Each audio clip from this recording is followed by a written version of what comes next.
Close autoplay show thumbnails show captions last slide next slide. The Phoenix Suns are 1-6 in their last 7 games against the Denver Nuggets, but 4 of those were decided by 4 points or less and 3 went into overtime.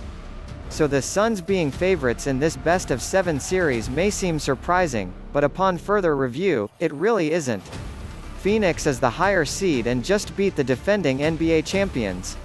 The Los Angeles Lakers were without Anthony Davis for Game 5 and he didn't make it through 6 minutes in the first quarter of Game 6 before reaggravating the injured groin, but the Suns took the last 3 games of the series. Denver is without guard Jamal Murray, knee, who has terrorized the Suns. Hitting a desperation 3 over Deandre Ayton at the buzzer to force overtime in a game Nuggets won January 23 in Phoenix personifies how much Murray has been a pain in the Suns side.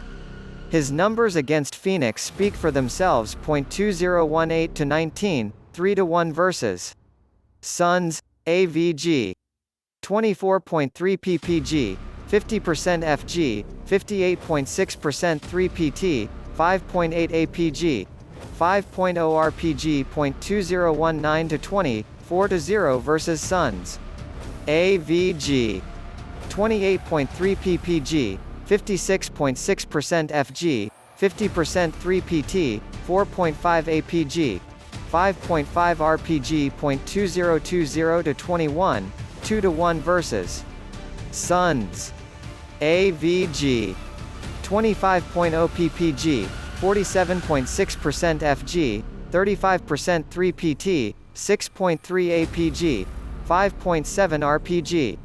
Finally, the Suns have gone 47-16 since that January 23 loss, counting the playoffs. So let's continue with 5 storylines going into this conference semifinals matchup beginning Monday with Game 1 at Phoenix Suns Arena. Paul shoulder injury update. Chris Paul had that helpless feeling again when reinjuring his right shoulder in the third quarter of Game 5. The Suns didn't need him that night as they blasted the Lakers by 30, but Paul looked at Game 6 as more than opportunity to close the series. "Rest, I could use it," Paul said with a slight laugh.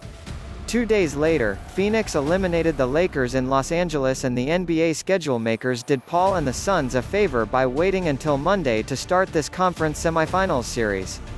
CLOSEChris Paul, Monty Williams, Jay Crowder and Devin Booker discuss Paul hurting right shoulder again in Game 5 win over Lakers to take 3-2 series lead.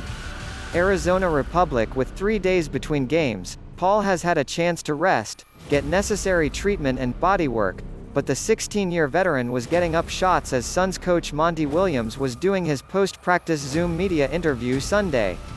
"He went through everything today," Williams said. "That's not the only sign of Paul's progression. Just his overall demeanor," Booker said. "You can see it on his body. We knew when the injury first happened that the only thing that could heal it was time and rest.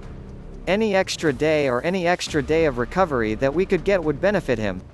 Just talking to him and being around him and seeing how he's carrying himself, you can tell he's taking tremendous strides every day. The rest will certainly help as Paul will likely have the aggressive Facundo Campazzo defending him to start the series."